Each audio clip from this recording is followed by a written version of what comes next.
Cette vidéo est sponsorisée par Mission Réussite. Tu peux trouver sur notre site toutes les formations dédiées aux entrepreneurs pour t'aider à créer, développer et faire grandir ton entreprise. Tu veux créer ton entreprise et tu te poses la question de savoir quel statut juridique, quelle forme sociale d'entreprise choisir. C'est une question qu'on se pose souvent et qui nous fait beaucoup douter au début quand on veut se lancer. Parfois même une question qui peut nous bloquer totalement quand on n'a pas la réponse. Mais aujourd'hui, on va essayer de t'apporter des éléments de réponse dans cette vidéo avec des conseils d'experts et surtout des conseils qui vont t'aider à savoir si oui ou non c'est grave de mal choisir ton statut d'entreprise. Pour bien choisir, il faut d'abord que tu comprennes ce que c'est. La forme juridique d'une entreprise, en fait, c'est le cadre légal imposé pour une activité économique. Autrement dit, ce sont les règles internes qui régissent la manière dont votre entreprise va fonctionner, quelles vont être les obligations légales, fiscales, sociales, et comment elles vont être soumises à des obligations comptables aussi. Maintenant qu'on est au point sur ce que c'est, soyons clairs sur une chose. Est-ce que c'est grave ou pas grave de te tromper lors du choix du statut de ton entreprise? Oui et non, ça ne t'empêchera pas de toute façon de travailler, bien évidemment, mais il faut bien comprendre une chose, c'est qu'il y a des choix qui sont plus optimisés que d'autres selon ta situation.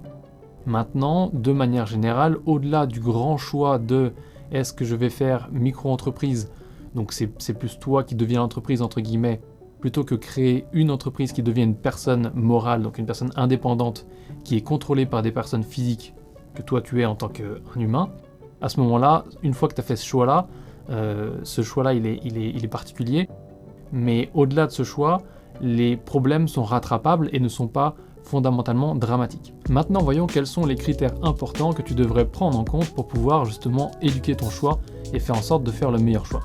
Le premier, c'est la nature de ton business, ensuite le nombre d'associés, le statut social et le type de rémunération du dirigeant, la méthode de calcul des bénéfices et donc de l'imposition par définition, qui est notre critère suivant, les coûts de constitution et de fonctionnement. Le premier critère, c'est ton activité. Alors qu'est-ce que ça veut dire ton activité? Ça veut dire que tout simplement, selon ce que tu veux faire, si tu veux être chauffeur Uber, si tu veux être boulanger ou si tu veux être avocat, tu ne vas pas pouvoir choisir exactement le même statut d'entreprise et de manière générale, tu auras des règles spécifiques qui vont s'appliquer à toi selon l'activité que tu choisis. Pour comprendre tout ça, il faut bien comprendre qu'il y a 3 types d'activités. Les activités licites que tu as le droit de pratiquer, comme par exemple la vente de pain au chocolat. Il y a aussi les activités illicites qui sont interdites par la loi, comme par exemple la vente de pain au chocolat avec de la drogue dedans. Le dernier type d'activité, c'est les activités réglementées. Alors les activités réglementées, qu'est-ce que c'est? Eh bien, si vous êtes un avocat, un expert comptable, un notaire, vous allez devoir exercer sous une certaine forme juridique votre activité. Donc là, dans le cas présent, en profession libérale. Pour t'aider avec ce choix, on te met une petite ressource en commentaire et en description pour que tu puisses aller explorer un petit peu plus. Le critère suivant, c'est le nombre d'associés. Donc combien de personnes vont faire partie de cette entreprise, et selon le nombre de personnes qu'il y aura dans l'entreprise, tu vas devoir choisir un statut plutôt qu'un autre. Alors qu'est-ce que ça veut dire? Ça veut dire que tout simplement tu as des statuts comme l'EURL, donc ça c'est si tu as une société et qu'elle est sous une forme EURL, tu ne pourras pas avoir des associés, puisque c'est exprès pour les personnes qui sont tout seuls dans leur entreprise. Par contre, dans le cas d'une SARL, par exemple, tu vas devoir avoir au moins 2 personnes pour créer l'entreprise, sinon tu ne peux pas adopter le statut de SARL. C'est pareil pour le statut de SAS, si tu es tout seul, tu ne pourras pas créer une SAS, tu vas donc créer une SASU, S-A-S-U. Et j'attire ton attention sur une autre chose qui est assez importante, c'est que quand tu vas créer une entreprise avec un associé, cet associé, ça dépend des cas, mais peut être une personne morale ou une personne physique.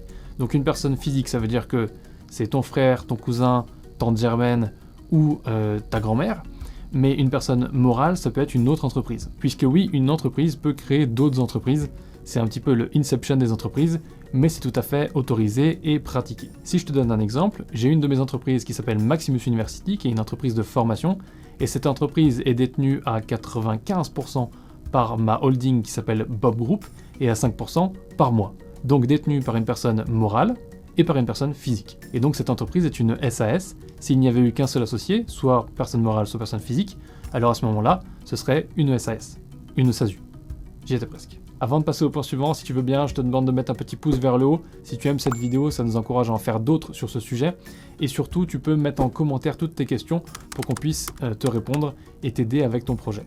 Voyons maintenant un critère qui lui aussi est très intéressant et important, surtout quand on démarre son activité, c'est simplement la rémunération et le statut du dirigeant. Soyons clairs, si tu lances ton activité, l'un de tes objectifs c'est peut-être de fuir ton patron, ou alors tout simplement de te lancer dans une aventure qui t'intéresse, et aussi de fuir ton patron, mais surtout de te lancer dans une aventure qui t'intéresse, pour laquelle tu as envie de faire quelque chose qui te plaît, que tu aimes faire, et potentiellement qui va te rapporter de la thune, donc tu voudrais un jour pouvoir gagner de l'argent, toi, avoir un salaire par exemple. Et donc du coup, c'est là où il faut considérer ces choses qui sont importantes. Et le choix du statut de l'entreprise, et donc de la forme juridique, va être très important parce que ça influe énormément sur la manière dont tu vas pouvoir ou non te rémunérer, combien tu vas payer de charges, d'impôts, etc., etc. Si vous décidez par exemple d'exercer en EURL ou en SARL et que vous êtes majoritaire, c'est-à-dire que vous êtes gérant majoritaire, vous allez être considéré par la loi comme étant TNS, ça veut dire travailleur non salarié. Et donc là, vous êtes considéré comme étant indépendant, c'est-à-dire que c'est vous-même qui allez vous acquitter de vos différentes charges. En revanche, si vous adhérez par exemple au statut de la SAS ou SASU, vous allez avoir un statut dit de président et vous allez être à ce moment-là dit salarié. Vous êtes rangé sous le régime des salariés. Et donc vous percevrez une feuille de paye exactement comme tout salarié. Et vous allez en revanche devoir vous acquitter de beaucoup plus de charges sociales. Voilà, potentiellement ça peut être intéressant pour toi d'être salarié dans ton entreprise et de ne pas être TNS. Donc ça c'est des analyses qui vont être très personnelles, qui vont dépendre de ta situation, de ce que tu fais, comment ton entreprise fonctionne, de la stratégie globale si tu as une entreprise qui fonctionne bien. Donc c'est un truc auquel tu dois faire attention. On ne peut pas te donner la réponse exacte là parce que ça correspond à ta situation. Mais sache que effectivement le choix va énormément influer sur au final la manière dont tu peux te rémunérer et ce que ça va te coûter de te rémunérer. Le calcul des bénéfices. Bien évidemment, quand tu as une activité commerciale que tu vends, tu vas faire du bénéfice, enfin en tout cas on te le souhaite, et donc selon comment tu vas bien t'en sortir ou pas bien t'en sortir, le bénéfice que tu vas faire va devoir être imposé. C'est ce qu'on va voir dans le point suivant.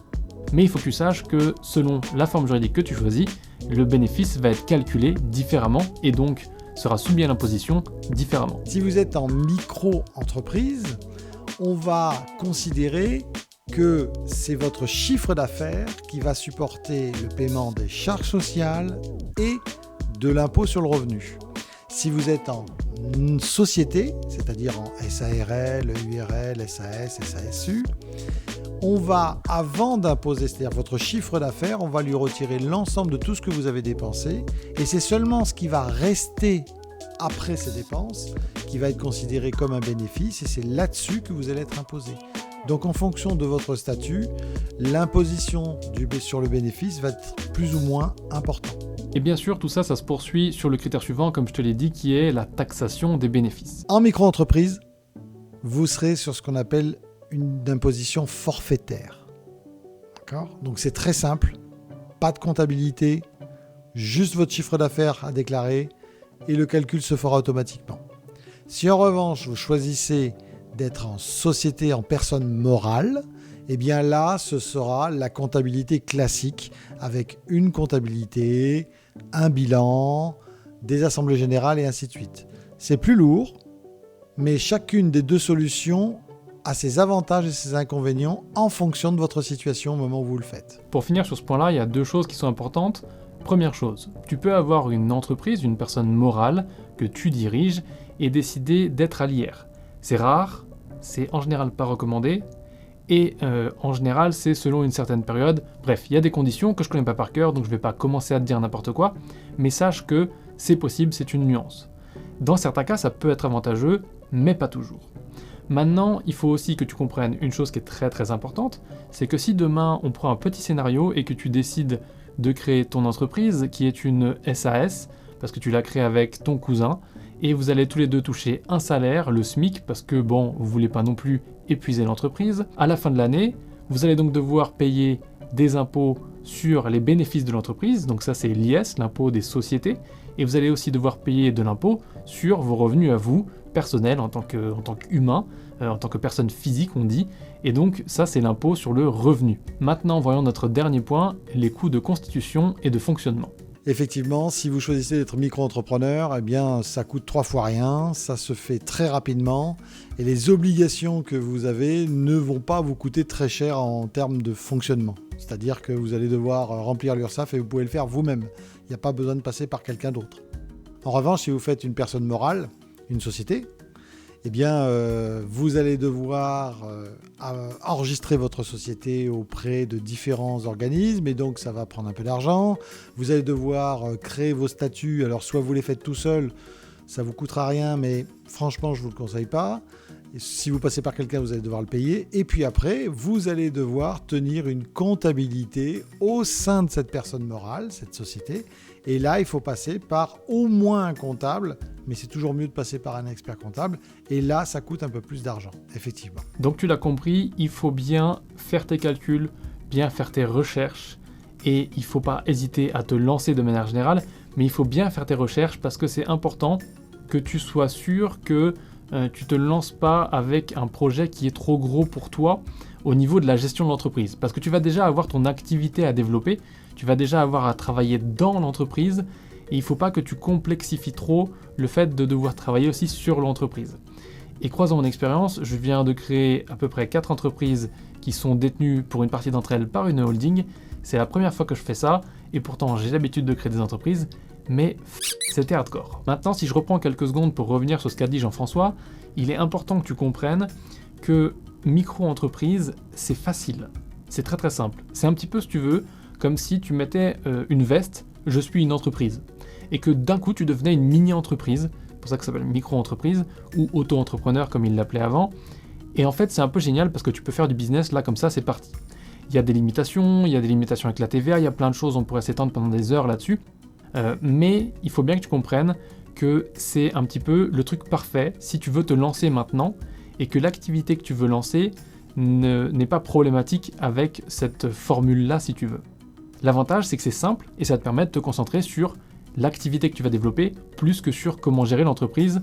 Et c'est un petit peu quand tu fais du vélo avec les petits trous. A contrario, si tu veux lancer une entreprise, une personne morale, quelle que soit la forme, EURL, EIRL, SAS, SARL, SASU, peu importe, là ça devient un peu plus lourd, un peu plus compliqué. Et juste le comptable, déjà ça va au minimum te coûter entre 1500 et 3000 euros par an. Juste pour compter l'argent que tu gagnes. Donc si tu n'en gagnes pas, tu dois quand même payer le comptable. Parfois moins, mais tu dois quand même payer le comptable. Et d'ailleurs, en parlant de prendre le contrôle de ton projet, tu peux te rendre sur Mission Réussite, tu trouveras tous nos cours vidéo. On a différentes catégories, donc on a du coaching avec le transformateur, on a les cours propulseurs qui sont dédiés à ceux qui ont besoin de combler des lacunes qu'ils ont dans leur business, par exemple la vente, la prospection ou encore la gestion d'entreprise. Et pour finir, on a aussi les cours mini boosters qui, eux, sont vraiment dédiés à petit prix pour ceux qui se lancent, ceux qui veulent quitter leur job, qui veulent vivre de leur passion et qui veulent créer leur propre aventure, leur propre business. Pour finir, bien sûr, tu peux prendre rendez-vous avec moi pour pouvoir parler de ton projet et c'est totalement gratuit, ça nous permet de faire le point et voir ce qui serait le plus adapté pour toi et comment on peut t'aider. En tout cas, je te remercie d'avoir regardé cette vidéo. Si tu as des questions, n'hésite pas à les poser en commentaire et je te dis à plus tard pour une prochaine vidéo.